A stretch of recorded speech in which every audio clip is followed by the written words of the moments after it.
हम लोग एक और प्रॉब्लम सोल्व कर रहे हैं जो बहुत इंपॉर्टेंट होता है, और जब आप प्रोग्रामिंग के बिगिनर हैं तो ये क्वेश्चंस आपको करना चाहिए। ठीक है, क्वेश्चन है हम लोग का 2 नंबर इनपुट लेना है, 2 नंबर इनपुट लेना है और उसका स्वैपिंग करना है। तो सबसे पहले तो स्वैपिंग समझा देते हैं आप लोग को। स्वैपिंग होता है जैसे कि मान लो सपोज करो कि 2 गिलास है, ठीक है। अब इस गिलास में कुछ पानी है, इस गिलास में पानी है। अब क्या करना है भाई कि इस गिलास का पानी को इसमें ले आना है और इस गिलास के पानी को इसमें ले आना है। This is called the swapping. ठीक है, अब इसी चीज को करना है वेरिएबल के ऊपर। जैसे एक वेरिएबल है ए और एक वेरिएबल है बी। अब इसमें कोई वैल्यू रखा हुआ है 10, इसमें वैल्यू रखा हुआ है 5। तो स्वैपिंग करने का मतलब कि ए वाला जो वैल्यू है वो इसमें आ जाए बी में, और बी वाला वैल्यू है जो ए में आ जाए। बस यही स्वैपिंग है, मतलब आपस में वैल्यू को एक्सचेंज करने का ही क्या बोलते हैं, स्वैपिंग बोलते हैं। क्लियर है? तो ये सर स्वैपिंग होता कैसे है? स्वैपिंग करने का अभी हम आपको 3 लॉजिक बताएंगे। ठीक है, स्वैपिंग करने का कितना लॉजिक? 3 लॉजिक हम आपको बताएंगे। 3 लॉजिक में से जो आपको पसंद आता है वो लॉजिक आप क्या करो, स्वैप करने के लिए यूज करो। ठीक है, चलिए सबसे पहला चीज देखो यहाँ पे। अब यहाँ पे स्वैप करने के लिए जो हम यूज कर रहे हैं वो थर्ड वेरिएबल यूज करेंगे। अब आप लोग सोचो, देखो मान लो ये ग्लास 1 है, ये ग्लास 2 है। बात समझना है यहाँ पे। अब ग्लास 1 का पानी को ग्लास 2 में डालना है और ग्लास 2 में ऑलरेडी पानी है। तो अब क्या करना होगा कि एक ग्लास को तो खाली करना होगा, तो आप एक तीसरा ग्लास लोगे ना, सिंपल सा। अब इस ग्लास 1 का पानी को हम ग्लास 3 में डाल देंगे, तो ये खाली हो गया। अब इसका पानी को इसमें ट्रांसफर कर देंगे, G2 वाला तो आ गया। अब इसका पानी किस में रखे थे, G3 में, जो किस में डालना है, इसमें। अब फिर इसका पानी को उठा के इसमें ले आएंगे, बस यही काम करना है। क्लियर है? बस यहाँ पे भी हम तीसरा वेरिएबल लेंगे। देखिए तो मेरे पास ए है 10, बी में कितना है 5, तो एक सी रख लेते हैं। किसी एक का वैल्यू, ए का वैल्यू या बी का वैल्यू, किसी एक का वैल्यू तुम सी में रख लो पहले। क्या अगर तुम डायरेक्ट डाल दोगे, अगर तुम डायरेक्ट लिख देते हो ए इक्वल टू बी, तो तुम्हारा बी का वैल्यू तो ए में आ गया। तो इसमें क्या होगा कि 10 जो है ना आपका रिप्लेस हो जाएगा 5 से। अब तुमको बी में ए वाला वैल्यू डालना था जो कि है नहीं। अब तो ए में तो बी वाला वैल्यू तो हमने डाल दिया और उसका वैल्यू कहीं स्टोर नहीं किया, इसलिए हम एक सी लिए हैं। तो हम यहाँ पे सी इक्वल टू यहाँ कितना रख लिए 10, मतलब कि ए का वैल्यू यहाँ कितना रख लिए, ए का वैल्यू। तो यहाँ पे सी में कितना आ गया, 10 आ गया। चलिए अब यहाँ पे देखो, अब यहाँ पे क्या करना है कि अब हम ए का वैल्यू में बी का वैल्यू डाल देते हैं। यहाँ 10 हट के कितना आ गया बाबू, 5 आ गया। अब हमको बी में ए वाला वैल्यू रखना था जो किस में रखा हुआ है, सी में। तो हम यहाँ रख लेंगे क्या, बी इक्वल टू सी। तो यहाँ 5 हट के कितना आ गया 10। तो ये हो गया स्वैपिंग विथ थर्ड वेरिएबल, जिसमें हम एक तीसरा वेरिएबल सी मुझे लेना पड़ा जिसे हम स्वैप कर पाए। ठीक है, अब आता है सर कोई बोल दिया मुझे कि विदाउट थर्ड वेरिएबल अगर करना हो तो हमको सी नहीं लेना, तो कैसे स्वैप करेंगे? मान लीजिए कि ए का वैल्यू 5 है और बी का वैल्यू 10 है, सपोज कीजिए। ठीक है, कुछ भी वैल्यू आप रखो। अब कैसे स्वैप करेंगे देखो, जैसे यहां पे हम प्लस माइनस का लॉजिक लगा सकते हैं। अब A equal to A plus B लिखेंगे। अब ए में कितना है 5, बी में कितना है 10, 5 और 10 कितना होता है 15। तो आपको उसका रिजल्ट ए में डाल दिया, तो ए में 5 हट के कितना आ गया, 15 आ गया। क्लियर है? अब सुनो, अब हमको बी में ए वाला वैल्यू चाहिए था, ठीक है, मतलब कि 5। ठीक है, तो 15 में से 10 घटाएंगे तो 5 आएगा ना। तो यहां लिख देंगे हम b equal to A minus B. Clear है? अब a में कितना है 15 है, b में तो 10 था ही, तो 15 में से 10 गया कितना 5। तो यहां 10 हट के कितना आ गया 5 आ गया। ये भी आप क्लियर हुआ होगा। अब आते हैं यहां पे, अब हम लोग लिखेंगे क्या, अब सुनिए, अब a में हमको b वाला वैल्यू 10 लाना था, क्योंकि 15 कोई वैल्यू है नहीं। क्लियर है? तो हमको लिखना, तो अब 15 में से 5 घटाएंगे तो 10 आ जाएगा ना। तो यहां लिख देंगे फिर से a equal to A minus B. ठीक है, ए में 15 है, बी में कितना है 5, तो 15 में से 5 गया कितना 10। तो यहाँ ए में कितना आ गया 10। देखिए तो अब बताइए, तो आपके पास 5 10 था और आपने स्वैप करके कितना कर दिया 10 और 5। क्लियर है? समझ में आ रहा होगा। तो ये हुआ बिना थर्ड वेरिएबल का, यहाँ पे सी हमने नहीं लिया है।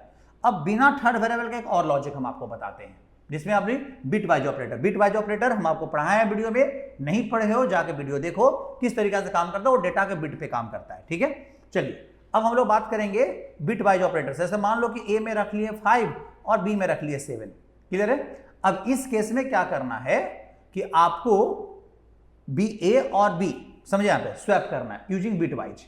ठीक है, यहां भी थर्ड वेरिएबल का जरूरत नहीं पड़ेगा, बिना थर्ड वेरिएबल का यहां भी आप क्या कर सकते हो, स्वैप कर सकते हो बिट वाइज लगाओगे तो। देखो अब यहां पे समझो, जैसे हम लिखे a equal to A XOR B, XOR operator हमने यूज किया। यहां पे एक्स और ऑपरेटर कहता है 2 बिट अगर सेम रहेगा, 0 0 रहेगा तो हम 0 देंगे, 1 1 रहेगा तो 0 देंगे, और 2 डिसिमिलर रहेगा तो हम क्या देंगे, समझे, 1 दे देंगे। चलिए अब इससे ऐसा करेंगे तो क्या होगा समझो, यहाँ पे ए का बाइनरी बिट 1 0 1, बी का बाइनरी बिट 1 1 1, बी में 7 है, सेहत का बाइनरी बिट ऐसा होगा।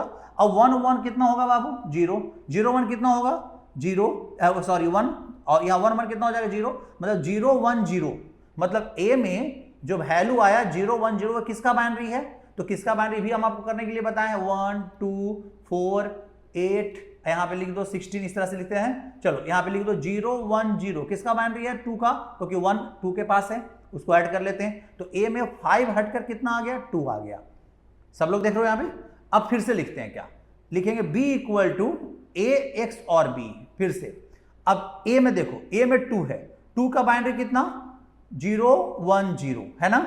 7 का b में कितना? 7 है, 1 1 1। अब नोटिस करो, अब इसमें डिसिमिलर देखो, 0 1 1 1 1 0 और फिर यहां 1 1 0 1। अब देखो 1 0 1 5 का बाइनरी है जो कि b में आ गया। नोटिस कर रहे होगे, a में जो 5 था b में हम कर चुके हैं। क्लियर है? फिर से लिखते हैं हम a equal to A XOR b। फिर से अब a में कितना? 2, जिसका बाइनरी है 0 1 0, जिसका बाइनरी बिट है, और b में 5 है, 5 का बाइनरी 1 0 1, ऐसा होता है। अब यहां देखो 0 1, यहां पे समझो 0 और 1, ठीक है। यहां कितना आ जाएगा? 1 1 0 1 1 0 1। यहां कितना आ गया? आइए, किसका बाइनरी है? 7 का। नोटिस करो, तो आपको पास 2 हटकर कितना आ गया? ये में 7 आ गया। अब देखो 5 7 था, 7 5 हो गया।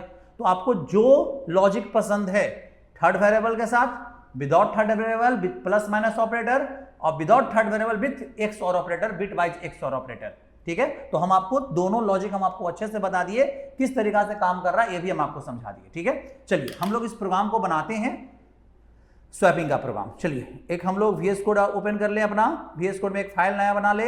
एक नया फाइल हमारा हो जाएगा, क्या आएगा? स्वैप लिखना है, स्वैप डॉट जावा, स्वैप डॉट जावा एक्सटेंशन देते हैं, स्वैप डॉट जावा, ठीक है। चलिए आ गया फाइल। अब मेरे पास आ गया यहाँ पे स्वैप का।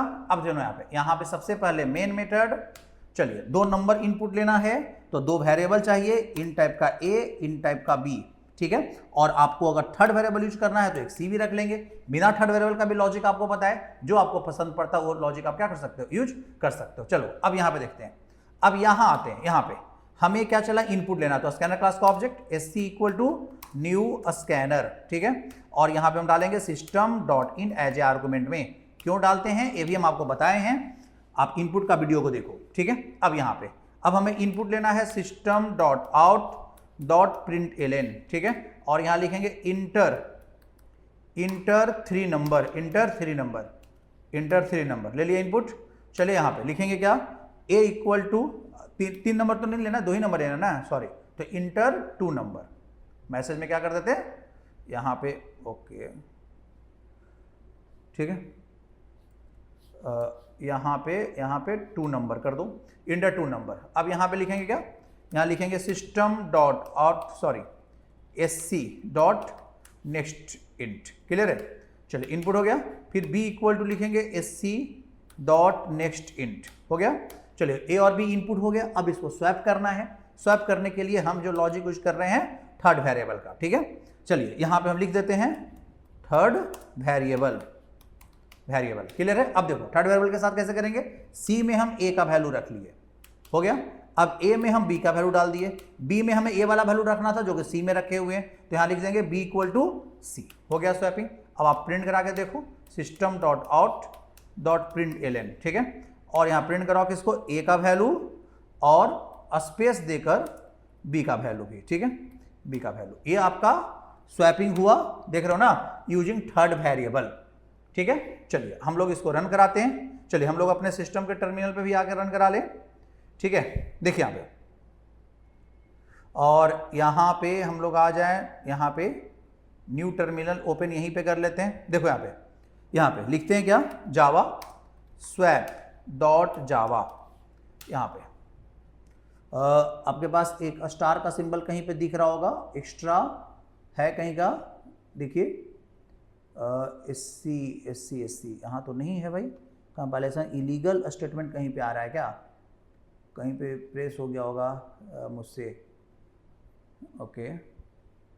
ये लाइन नंबर यहाँ पे कंपाइलेशन, यहाँ पे थोड़ा पता नहीं चलता है, थोड़ा हम यहाँ पे देख लें CMD पे, ठीक है, जावा, और यहाँ पे स्वैप डॉट कॉन जावा, एक है start illegal expression. Start illegal expression आपको यहाँ पे यूज करना है, देखना है। इलीगल एक्सप्रेशन, कहीं स्टार का सिंबल नोटिस करना थोड़ा है। ये ब्रैकेट ओपन है, ठीक है, ब्रैकेट क्लोज भी है, ओके। तो यहाँ तो दिख नहीं रहा है मुझे, ठीक है, यहाँ तक तो कोई प्रॉब्लम नहीं नज़र आ रहा है,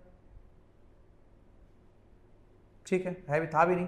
एक्चुअली क्या था कि पहले वाला जो सेव होगा वही सेव हो गया होगा। चलिए देखिए, यहाँ पे हम लोग इनपुट लिए 12 और यहाँ 33, ठीक है। देखो अब हम 12 इनपुट लिए ए में और बी में, और यहाँ देखो 30 और कितना आ गया, 33 और 12 आ गया, स्वैप हो गया, ठीक है। तो ये जो स्वैप किए ना हम लोग किससे शुरू किए, थर्ड वेरिएबल से। अब यहाँ पे हम लिखते हैं, आपको हम कराते हैं without third variable, without third variable. देखो अब यहाँ पे हमको सी लेने की जरूरत नहीं है, ठीक है, तो सी यहाँ से हटाते हैं वेरिएबल की लिस्ट से भी, और यहाँ पे हम लिखते हैं इस तरह से। अब विदाउट थर्ड वेरिएबल, दो लॉजिक बिट वाइज, तो बिट वाइज से ही बना देते हैं। देखो यहाँ पे हम लिखे a equal to A XOR B, ठीक है, b equal to A XOR B, ठीक है, और यहाँ पे फिर से a equal to A XOR B, ठीक है, सिंपल, कोई कोड ज़्यादा चेंज नहीं किए हैं, बस यहाँ पे 2 नंबर इनपुट लेकर मेरा काम हो गया। चलिए और यहाँ पे हम फिर से इसको रन करा लेते हैं। चलिए देखिए यहाँ पे आ गए इंटर 2 नंबर, यहाँ पे 33 44, ठीक है, आपको स्वैप हो जाना चाहिए 44 और 33, देख रहे हो, तो आपका आराम से यहाँ पे भी स्वैपिंग आपका काम चल रहा है। चलो तो आई होप कि आपको ये समझ में आया होगा, बेसिक प्रोग्रामिंग भी क्लियर हुआ, कुछ कोड भी हम आपको करा दिए। क्वेश्चंस बनाओ, जहां से मिलता है वहां से बनाओ sequential based question. Next video में हम लोग पढ़ेंगे सिलेक्शन बेस्ड प्रोग्रामिंग, फिर हम लोग पढ़ेंगे कि कंडीशंस कैसे लगता है, उसमें क्या क्या चीज होता है, इफ एल्स क्या होता है, ये सारा चीज हम लोग पढ़ेंगे। यहां तक तो क्लियर होगा जावा में। चलिए तो फिर मिलते हैं नेक्स्ट वीडियो में।